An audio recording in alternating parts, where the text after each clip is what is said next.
If I was launching my consulting practice today, in 2026, here's what I would do differently.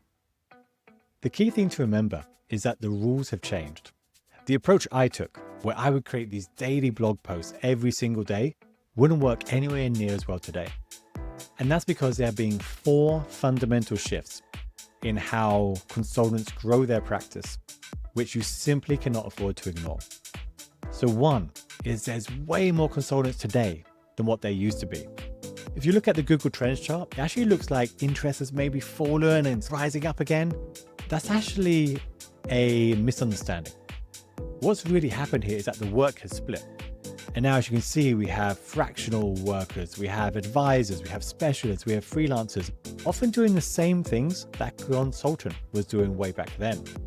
What we're really seeing is an explosion in the number of consultants, which means there's way more competition than what there used to be. 2, attracting and keeping attention has become harder than ever. I don't know about you, but it feels like all of us are shouting into an increasingly noisy void. And attracting someone to your blog, your video, your content has never been more difficult.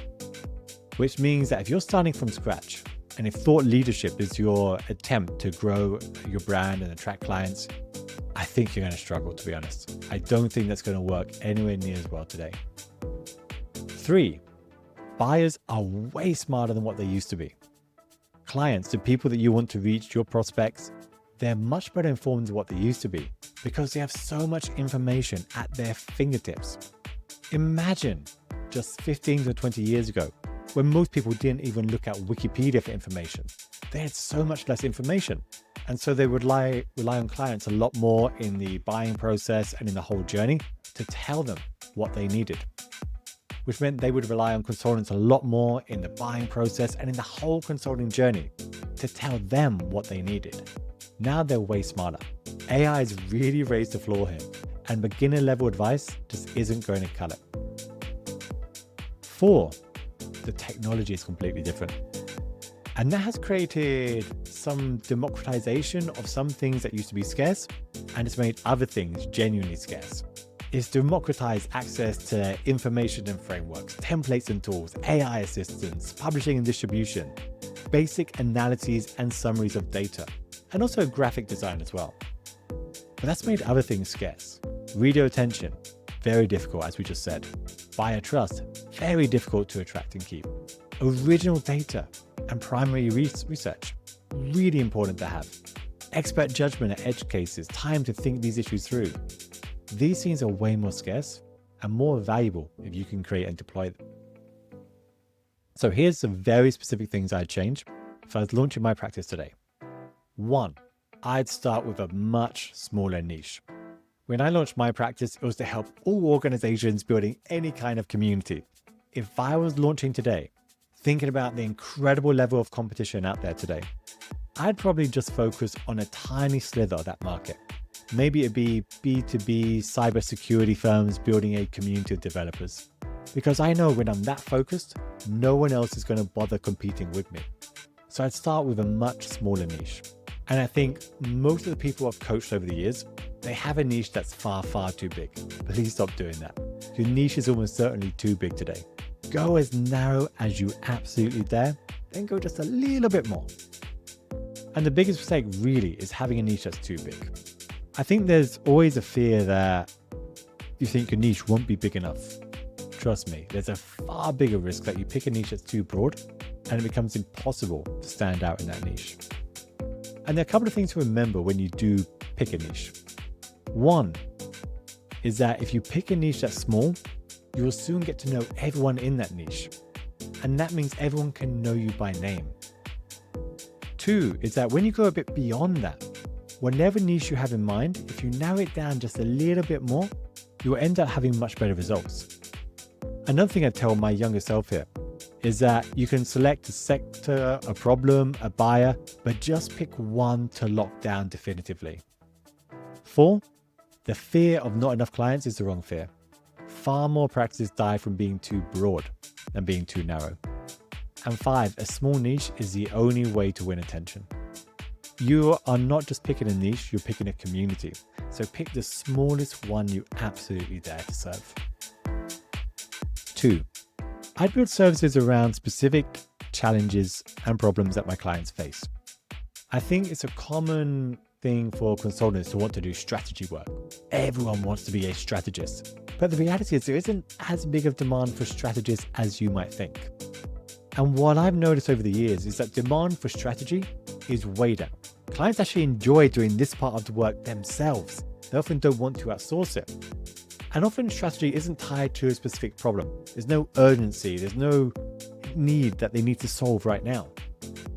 But the demand for technical, unique expertise really centered on problems that clients face today, that's rising. So things related to capabilities, tools, data certifications, things that clients, they know they can't do it in-house. They know that they need to do it now. These are the kind of services I'd be offering today. Because that's what you're up against. You're up against all the alternatives. And the alternatives are 1, doing it in-house, 2, hiring another consultant to do it, and 3, one that comes up way more often than you probably appreciate, doing nothing at all. And so if you're going to be successful, you've got to figure out how your services overcome these 3 challenges here. And a couple of things to think about is that there's some services, some problems that always have financial support for. One is accessibility, where product employment, anything where compliance is involved, companies always find the money for it. Data privacy, security, anything that feels a bit more technical, where there's qualifications, certifications, training people need to go through to reach to a certain level. If I was becoming a consultant today, I would really look at any of these areas where I can offer it to a unique niche within that space. So I might offer data privacy services to people building a community today. There's so many opportunities and options here, but this is really where a lot of money is.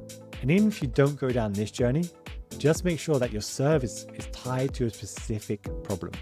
So strategy demand is falling, technical demand is rising. Build from something only you have. It helps also to have your own data, your own benchmarks, your own knowledge that no one else can access. At Feedbe, for example, we keep an index of so many other communities that are out there.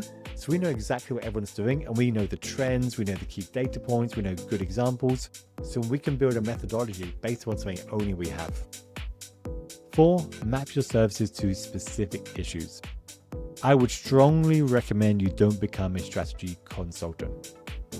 What I recommend you do instead is link each service to a named problem the client already feels. And finally, start with just one service, one frequent, expensive issue that clients face a lot. Next, I'd be way more targeted about who I reach. The old model was, I'm going to create blog posts, build an audience, then hopefully 1% of that audience will need help and reach out to me for help. And that worked well, but it doesn't work as well anymore because there's more competition, it's harder to keep attention, and it just doesn't work. So what I would do instead is think about, first, how do I build a high level of trust? One great case study beats 100 articles. There's so many times that I've gone to the websites of consultants and they have lots of thought leadership, opinions, ideas. They don't have a single case study. They don't have a single thing on their website that says they can actually do this work. So I would make sure that I had my case studies up there early. Even if I have to work for free for a client just to get an amazing case study I can use, that is totally worth doing. Because if you have one great case study, you can use that to attract more clients. Trust me, it's worth way, way more. Next, I'd focus on marketing using different tools and approaches than just writing. I think the challenge with writing is that it's very easy to get Claude or ChatGPT to come up with something that sounds like you. Now, definitely there'll be times where it doesn't sound exactly like you and the language will be different, but fundamentally it's not that different and they're only going to get better over time. So I would spend a lot more time thinking about video, exactly what I'm doing now, showing my face, showing my thinking, building more of a personal relationship.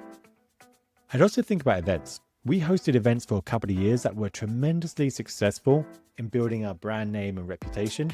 You can definitely think about doing that. 3, talks at events. If you don't want to host events, then speaking at events is even better because the stage doesn't work. You're approved. The challenge with speaking at events and attending events is that you have to have a plan.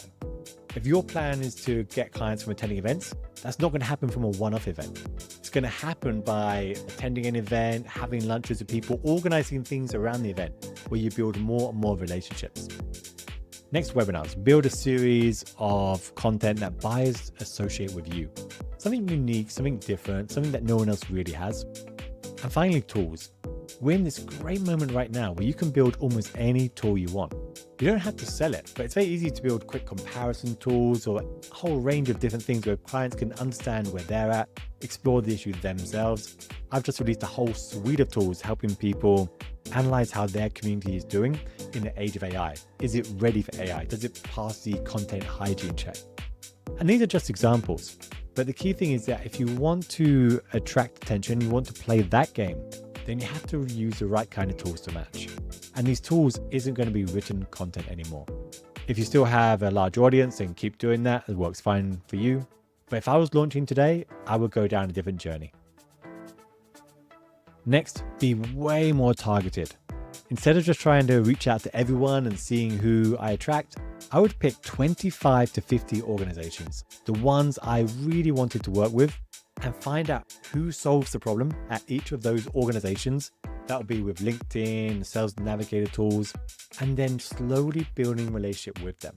Connecting with people they know, reaching out to them, slowly building relationships, and gradually working my way in. I wouldn't go to that blind cold call approach. That doesn't work. I would never recommend doing that ever, actually.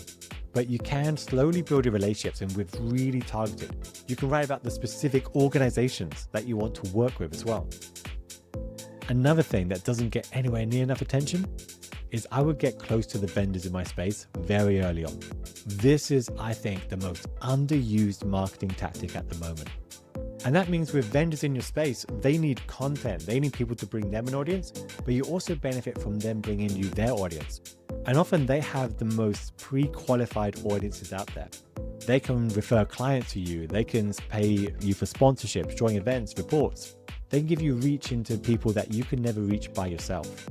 And so really explore the opportunities there. You can sign up for an official program if you want, but it's far easier just to get to know them, maybe publish on their blog, maybe do joint webinars. I'm always doing these kind of things, and it's one of the best source of clients for us today. And I think it's one of the biggest shortcuts. If you don't want to spend ages, maybe years building a reputation, this is probably the biggest shortcut to doing it. So a couple of things to remember about marketing. Focus on trust. Like your case studies, your references, or testimonials are way more important than anything else. 2, try to avoid the treadmill or written content. Like search is being eaten, newsletters are crowded. Just pick formats with less competition. Somewhere where you can show off your unique abilities, knowledge, and expertise. 3, I do think video and live formats work better. Something where there's, again, a sense of scarcity, something that's hard to copy. 4, take an account-based marketing approach. This is where you're targeting a few organizations, building relationships year on year, and then slowly finding ways to help them. 5, partner with vendors in your space. Joint events, shared reports, just something. So you have a mutually beneficial relationship. Next, research. This is one of the tactics which is being so successful for us and pretty much everyone else is completely ignoring. Interview the people you want to serve. Reach out to them on LinkedIn and other channels. Ask them if you can interview them for a report that you're writing. I've often found that people wouldn't give me the time of day if I said it was a sales call. Will give me an hour more of their time just if I say it's an interview. So interview the people you want to reach. And you should be scheduling 2 or 3 interviews a week. If you do this over the course of a year, you'll have hundreds more contacts than what you do today. And you'll understand their problems way better than you do today. And you begin building relationships at a far greater velocity than what you do today. Once you avoid that content marketing approach, so many new doors and avenues open up to you. So a couple of things about research. Sector expertise is not enough. You need knowledge no one else has. You need to know the best examples, what's on the cutting edge. You need to know who's doing what and what have they learned from it. Your interviews can help you do that. Schedule 2 or 3 calls a week. Make this a habit. You can use AI tools to find people you want to reach out to. Don't automate the outreach process though. Yeah, that should always be something you do with a unique touch. 3, you'll find that many interviewees eventually become clients. I would say Around a third of my clients at the moment come directly from interviews, and many more come indirectly from people that know me and eventually refer more people to me. 4, turn the interviews into a report. Obviously anonymize everything you have to, but turn them into reports showing patterns and data and benchmarks that no one else has. And eventually these interviews will become an asset. The database, the index, the report, the things that you can offer that no one else can match. That's the reason to hire you instead of anybody else. So let me wrap things up. If you are launching a consulting practice in 2026, here's what I do. 1, narrow your niche. Go smaller than what feels safe. 2, focus more on the technical services than anything else. Target problems that clients know they have. Don't just go down the strategy route. Think of the pain that organizations feel. Strategy isn't really a pain. It can be, but it's not usually the pain. What are the real pains your clients have? 3, build trust before anything else. Get your case studies done, references, your proof. 4, explore new formats of marketing. 5, go down the ABM relationships approach, so account-based marketing. So write about the 25 organizations that you want to work with, gradually begin to get to know them, interview them, maybe combine it with the video events and the webinar format that we spoke about before. And finally, build a research asset. Build your unique knowledge base, something that no one else has. Interview the people you want to serve. And if you do this well, your consulting practice will grow a lot faster than almost anyone else's in your space. And if you want to learn more and go much deeper, sign up for our indispensable consulting systems course. This goes, and if you want to learn more and go a lot deeper, you can sign up for our indispensable consulting systems course.